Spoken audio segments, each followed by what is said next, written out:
Hello दोस्तों, मैं सौरभ चौधरी आ गया हूँ फिर से एक नई क्लास के साथ, जिसका आज का टॉपिक रहने वाला है अदिश एवं सदिश राशि, जिसकी एक क्लास पूरी हो चुकी है और अब उसे आगे कंटिन्यू करने वाले हैं। अगर आप हमारे चैनल पर नए आए हैं तो चैनल को सब्सक्राइब कर लो और बेल आइकन को प्रेस कर लो, जिससे कि आपको तुरंत वीडियो के अपलोड होते ही आपको पास नोटिफिकेशन पहुंच जाए। इस चैनल को हमें बहुत आगे लेके जाना है। इस चैनल को जीरो से हीरो तुम्हें बनाना है और तुमको फिजिक्स में जीरो से हीरो मैं बनाऊंगा। जो कहते हैं ना कि शुरुआत छोटी होती है, तो अभी शुरुआत छोटी है, अभी व्यूज कम आ रहे हैं, मगर इसे बहुत बड़ा अंजाम देने की कोशिश करेंगे हम आप मिलके। चलो टॉपिक को स्टार्ट करते हैं।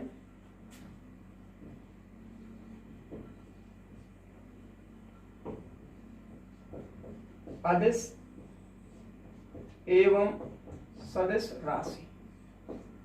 सदिश आपको मैंने बता दिया था अदिश सदिश क्या होते हैं और प्रदिश क्या होते हैं। आज हम उसके आगे कंटिन्यू करते हैं। सदिशों का गुणन। सदिशों का गुणन। अब ये सदिशों का गुणन कितने प्रकार का होता है? सदिशों का गुणन जो होता है वो 3 प्रकार का होता है। यदि वेक्टर यानी कि सदिश गुणा स्केलर करेंगे, अदिश करेंगे, तो जो क्वांटिटी आएगी वो आएगी वेक्टर। सदिश और अदिश का गुणा करेंगे तो क्या आएगा? सदिश। दूसरा, अगर सदिश गुणा सदिश करेंगे तो सदिश आएगा, और अगर हम सदिश इनटू सदिश करेंगे तो अदिश आएगा। अब आप लोग सोच रहे होंगे कि ये चीज तो दोनों एक ही है, तो सदिश गुणा सदिश सदिश और सदिश गुणा सदिश अदिश कैसे आ सकता है? यानी कि ये तो गलत है। बट मैं इसे एक्सप्लेन करूंगा। ये जो क्रॉस प्रोडक्ट होता है वो 2 प्रकार का होता है। एक तो डॉट प्रोडक्ट, एक क्रॉस प्रोडक्ट। ये जो डॉट प्रोडक्ट जब होता है, यानी कि जब 2 सदिशों, जैसे ये कोई सदिश है A vector dot B vector, अगर इनके मध्य डॉट प्रोडक्ट है तो इसका जो मान आएगा वो क्या आएगा? अदिश। वो आएगा अदिश। अगर हम इनका क्रॉस प्रोडक्ट करते हैं तो जो राशि निकल के आएगी वो क्या आएगी? सदिश राशि। ये इसका फंडा है।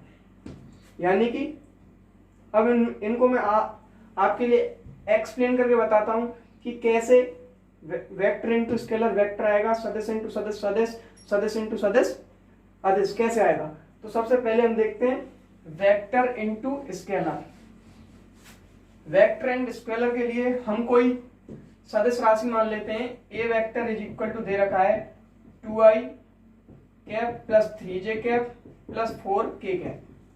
ये हमारे लिए उसने एक सदिश दे दिया और हमारे लिए कोई अदिश राशि दे दी 3, और हमसे निकालने के लिए कह दे कि सदिश का गुणा यानी कि ए वेक्टर का गुणा 3 से करो, यानी कि अदिश राशि से करो। तो इसका गुणा जब करेंगे तो ये आएगा 2i plus 3j plus 4k into 3। तो इसका जो गुणा होगा वो सीधा हो जाएगा 3 दूनी 6, 6i कैप, 3 के 9 j कैप, 3 चौक 12 k कैप। तो ये जो प्राप्त हुई राशि वो कौन सी आई? सदिश राशि। यही हमने बताया था कि अगर सदिश राशि और अदिश राशि में गुणा करेंगे तो वो जो राशि प्राप्त होगी वो कौन सी राशि होगी? सदिश राशि। अब आगे देखते हैं। अब हम पहले जानते हैं सदिशों का डॉट गुणन यानी कि अदिश गुणन। सदिशों का अदिश गुणन यानी कि सदिशों के अदिश गुणन का मतलब क्या होगा? सदिशों के बीच गुणा होगा और जो प्राप्त मान निकल के आएगा वो कौन सा आएगा? अदिश। या इसे इंग्लिश में बोलते हैं dot product. Dot product. Dot product. अब देखिए ये हमारे लिए ए वेक्टर दे दिया उसने 2i प्लस 4j कैप, और बी वेक्टर दे दिया 2i प्लस 5j कैप। अब ये दे दिए उसने और हमसे बोल रहा है कि A vector dot B vector ज्ञात कीजिए। तो इनके लिए 2i plus 4j dot 2i plus 5j। जब कभी भी डॉट प्रोडक्ट निकालने की कहे तो आई कैप वाले का गुणा आई कैप वाले से कर देते हैं, तो 2 दूनी 4, इसका गुणा इससे हो जाएगा, प्लस जे कैप का जे से के होता तो के का के से, 5 4 20, तो इसका जो मान कितना निकल के आएगा 24। ये क्या होता है सदिशों का अदिश गुणन। ये क्या निकल जाएगा सदिशों का अदिश गुणन। ये मान कैसा प्राप्त हुआ है अदिश। देखिए नेक्स्ट, अब हम जानते हैं सदिशों का अदिश गुणन।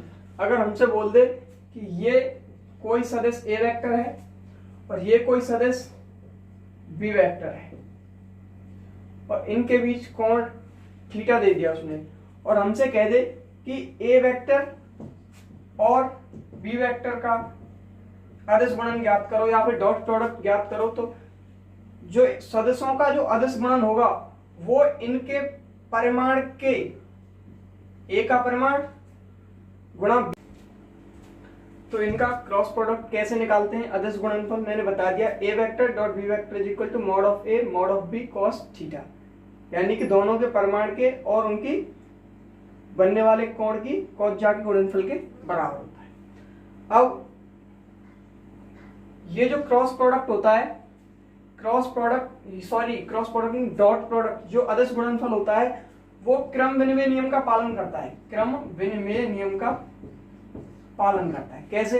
क्रम विनिमय नियम क्या होता है? A vector dot B vector is equal to B vector dot A vector, यानी कि ए वेक्टर को बी का डॉट प्रोडक्ट बी वेक्टर के साथ करें या फिर बी वेक्टर का डॉट प्रोडक्ट ए वेक्टर के साथ करें तो दोनों का मान सेम आएगा। जैसे एग्जांपल ले सकते हैं, a is equal to 2i plus 7j, B vector 4i plus 3j।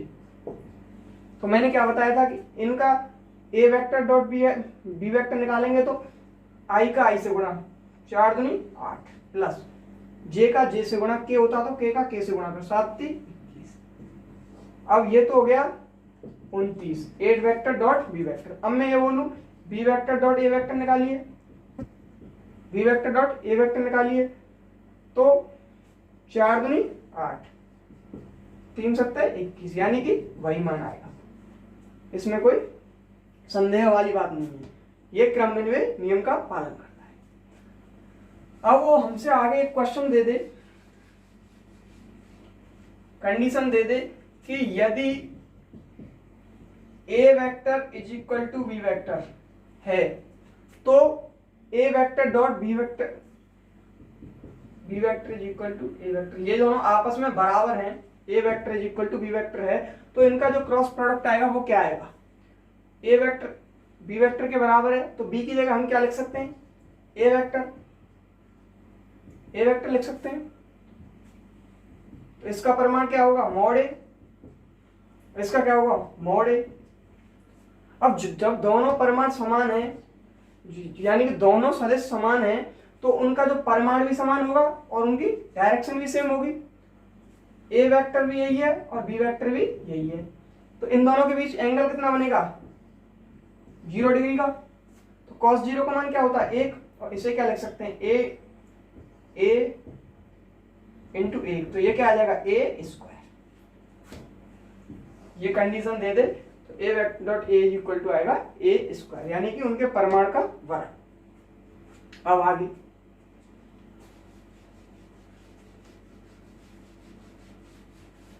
अब वो क्वेश्चन दे दे कि उसने दे दिया A vector dot B vector का मान दे दिया, कुछ भी मान दे दिया उसने, एक्स वाई जेड कुछ भी, और मॉड ए का मान दे दिया y और मॉड b का मान दे दिया z, और हमसे कह दे कि उनके बीच का कोण ज्ञात करो।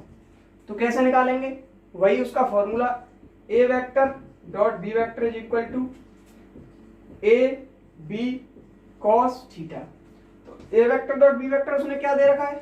x, ये क्या है उसने? y और z, y z is equal to cos theta. Theta क्या आ जाएगा यहां से, cos inverse X upon Y Z. ऐसे ही वो यहाँ पे कोई मान देगा, जैसे 10 12 15 जो कुछ भी देना होगा उसे ऐसे ऐसे देगा, जिससे आप आसानी से उनके बीच का कोण निकाल सकते हैं।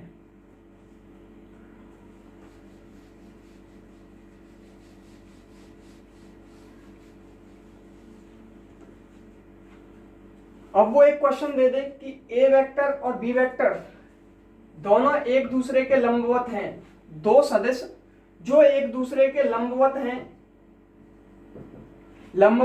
यानी कि उनके बीच का कोण कितना है 90 डिग्री, तो उनका अदिश गुणनफल ज्ञात कीजिए। तो उनका अदिश गुणनफल निकालेंगे तो कैसे करेंगे, A vector dot B vector is equal to mod of A mod of B into cos theta. Cos theta के लिए क्या रखेंगे 90 डिग्री, तो 90 डिग्री का मान क्या होता है 0, तो टोटल मान क्या हो जाएगा 0। यानी कि दो सदिश लंबवत की स्थिति में होंगे तो उनका जो डॉट प्रोडक्ट निकल के आएगा वो क्या आएगा 0। अब आगे देखिए,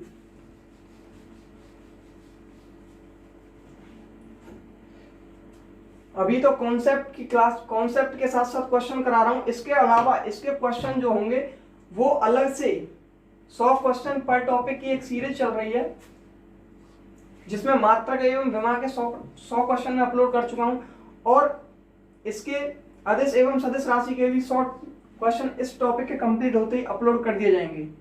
और बहुत जल्द मैं total physics 4000 question series start करने जा रहा हूं, जिसे बहुत ही कम समय में पूरा करने की कोशिश करूंगा। सोच रहा हूं कि जो आने वाला एग्जाम है जो जुलाई में, जिसकी एयरफोर्स का एग्जाम है, नेवी की तो अभी फिक्स नहीं है एग्जाम की, तो तब तक इन्हें करा दूं। और मैं 101% गारंटी ले सकता हूं कि इससे बाहर कुछ भी नहीं जाएगा। 100 क्वेश्चन पर टॉपिक करा रहा हूं, 4000 टोटल फिजिक्स के कराऊंगा, तो इससे बाहर कहां जाएगा।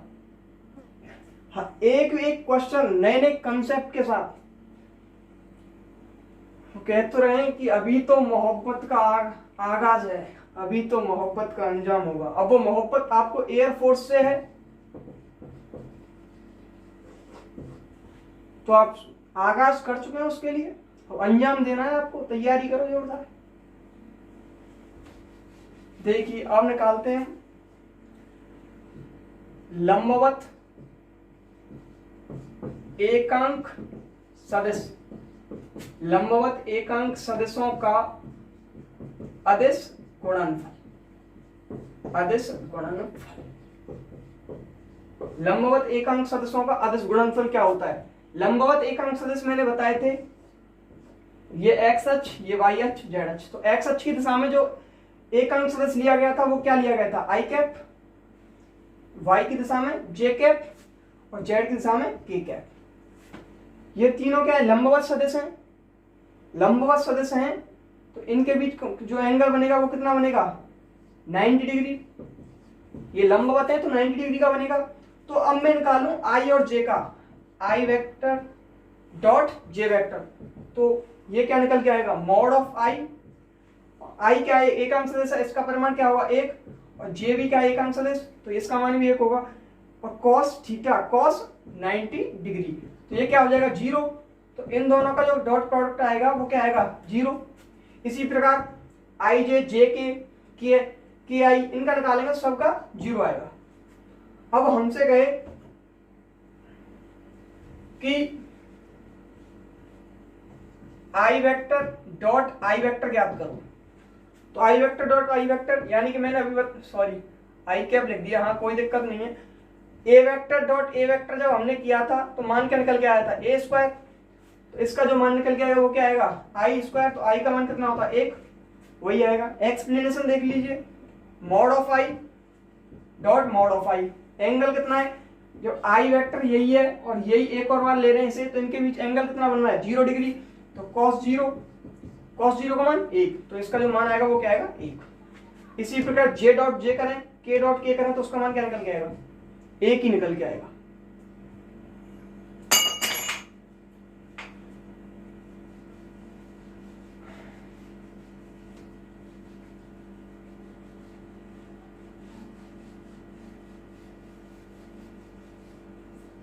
अब आगे चलते हैं।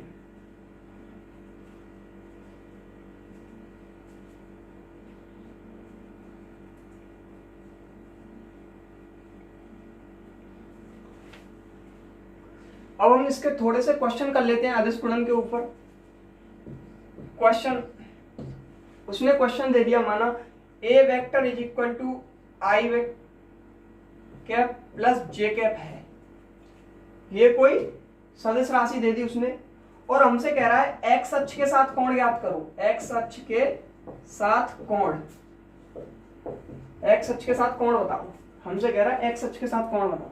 तो मान लीजिए ये कोई सदिश है ए वेक्टर, ए वेक्टर दे दिया और हमने ये एक्स अक्ष है हमारी, एक्स अक्ष ये, एक्स अक्ष की दिशा में जो एक अंक सदिश होता है वो क्या होता है, आई कैप। तो इनके बीच का कोण पूछ रहा है। तो ए वेक्टर उसने दे रखा है और हमारा एक्स अक्ष में, जो एक्स अक्ष की डायरेक्शन में जो हमारा सदिश होगा वो क्या होगा, आई कैप, यानी कि बी वेक्टर मान लेंगे तो हमें क्या आएगा, आई कैप। और अब हमसे एंगल निकलवा रहा है, तो एंगल कैसे निकालेंगे, A vector dot B vector is equal to mod of A mod of B cos theta. अब A vector dot B vector करेंगे तो आई का आई से करेंगे, यहाँ पे जे है नहीं, जे की जगह पे जीरो है तो जे से, और यहाँ पे एक है, यहाँ पे जीरो जे है तो एक और जीरो का गुणा करेंगे जीरो ही आएगा। बट एक का गुणा एक से करेंगे तो यहाँ क्या आएगा, ये आ जाएगा एक प्लस जीरो। अब मॉड ऑफ ए निकालेंगे, इसका वर्ग, एक का वर्ग एक प्लस एक का वर्ग एक। अब बी का निकालेंगे तो इसका कितना आएगा, एक का स्क्वायर एक, जीरो का जीरो, कोई मतलब ही नहीं उसका। और कॉस थीटा, थीटा का मान हमें फाइंड आउट करना है। तो ये क्या हो जाएगा, एक is equal to root two into one into cos theta. यहां से कॉस थीटा का जो मान निकल के आएगा वो क्या आएगा, cos theta is equal to one by root two. और ये वन बाई रूट टू मान किसका होता है, 45 डिग्री का। यहां से इन दोनों सदिशों के बीच इस सदिश का एक्स अक्ष के साथ जो कोण बन गया, कितना बन गया, 45 डिग्री। अब इसी क्वेश्चन को वो बोल देता कि वाई अक्ष के साथ, तो हम यहां से इसे कैंसिल आउट कर देते, इधर ले लेते, यहाँ थीटा बन जाता और यहाँ पे वाई। तो वाई की डायरेक्शन में जो हमारा सदिश होता है एक अंक सदिश वो क्या होता है, जे कैप, जे कैप होता। तो और हम जे पे जे कैप रख के कैलकुलेशन करते तो भी यही आएगा 45 डिग्री। आप करके देख लेना, यही आएगा। ठीक सर। और नेक्स्ट क्वेश्चन करते हैं।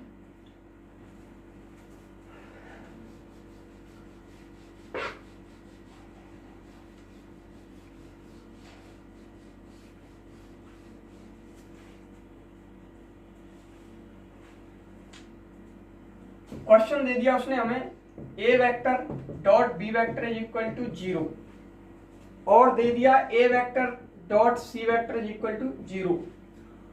और तब हमसे पूछ रहा है कि इनमें से कौन सा विकल्प सत्य है।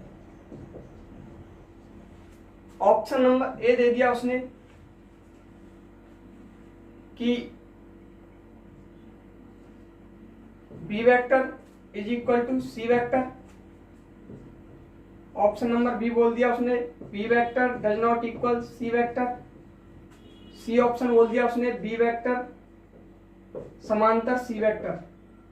डी बोल दिया इनमें से कोई नहीं, नन ऑफ दिस, ये बोल दिया उसने। अब इसे कैसे निकालेंगे, मैंने अभी आपको बताया था कि दो सदिशों का गुणनफल शून्य कब आता है, जब वो एक दूसरे के लंबवत हो, यानी कि ए वेक्टर बी वेक्टर।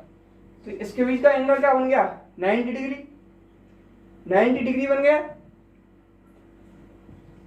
तभी इनका डॉट प्रोडक्ट क्या आएगा, जीरो। अब हम ए वेक्टर ये हो गया और ये भी जीरो आ रहा है, तो इसका मतलब क्या है कि ए और सी के जो बीच जो एंगल बनेगा वो कितना बनेगा, 90 डिग्री का। जो ए और बी के बीच 90, ए और सी के बीच भी 90। तो ये कंडीशन कब आ सकती है, जब ये इसके समांतर हो, पैरेलल हो। और समांतर है अब आप सोच रहे होंगे बराबर भी तो हो सकता है। बराबर में उसने हमें परिमाण नहीं दिया है, उसने बस ये बताया है कि सदिश बी वेक्टर सदिश सी वेक्टर के बराबर है, ना कि उसका परिमाण बराबर है। उनकी डायरेक्शन समान है, यहां से इसे नहीं कह सकते। लेकिन यहां से हमें क्लियर है कि जब 90 डिग्री बन रहा है तो ये इसके समांतर ही आ रहा है। अब वो समांतर यहां भी हो सकता है, यहां भी हो सकता है, यहां भी हो सकता है, कहीं भी हो सकता है, लेकिन यहां भी ये कहीं भी हो सकता है। इसलिए हम इसे क्लियर नहीं कर सकते कि ये बराबर है या नहीं है। तो इसे answer number C is correct answer. क्या होगा कि ये इसके पैरेलल है। नेक्स्ट क्वेश्चन,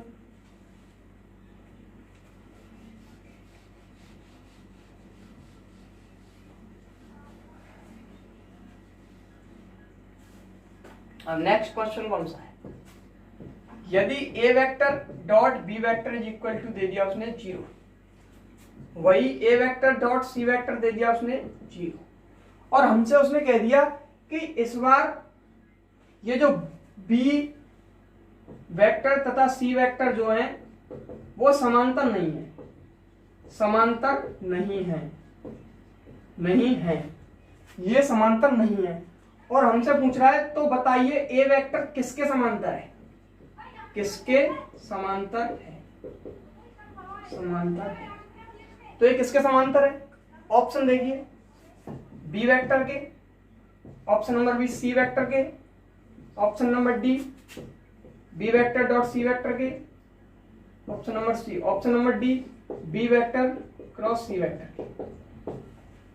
तो आप देखिए इस कंडीशन में मैंने अभी बताया था कि इन दोनों के बीच जो कोण बनेगा कितना बनेगा? 90 डिग्री। ये बी हो गया, ये ए हो गया, इनके बीच एंगल जो बन रहा है वो कितना बन रहा है? 90 डिग्री। और ऐसे ही वो बोल रहा है ए और सी के बीच भी, और इस बार उसने बताया है कि वो इसके समांतर नहीं है। तो अब जब ये इनके बीच एंगल 90 डिग्री बन रहा है तो ए वेक्टर जो है वो बी वेक्टर के बराबर तो नहीं हो सकता, ना ही इसके समांतर हो सकता क्योंकि लंबवत है। तो ये तो वैसे ही गलत हो गया। ऐसे ही ये सी के लंबवत है तो समांतर तो कभी होगा ही नहीं, तो ये भी गलत है। अब इस जगह आपको दिमाग लगाना होगा, ए वेक्टर कैसी राशि है? सदिश राशि है, सदिश राशि है। और B vector dot C vector करेंगे तो मैंने अभी बताया था कि दो सदिशों का अदिश गुणनफल क्या आता है? अदिश, अदिश आता है।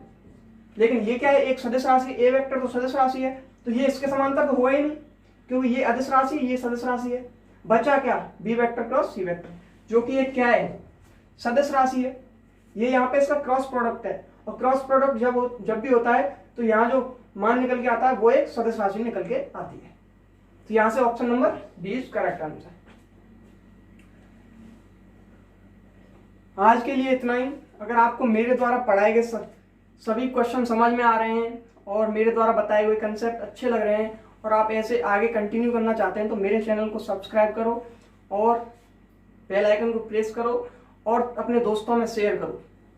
Thank you.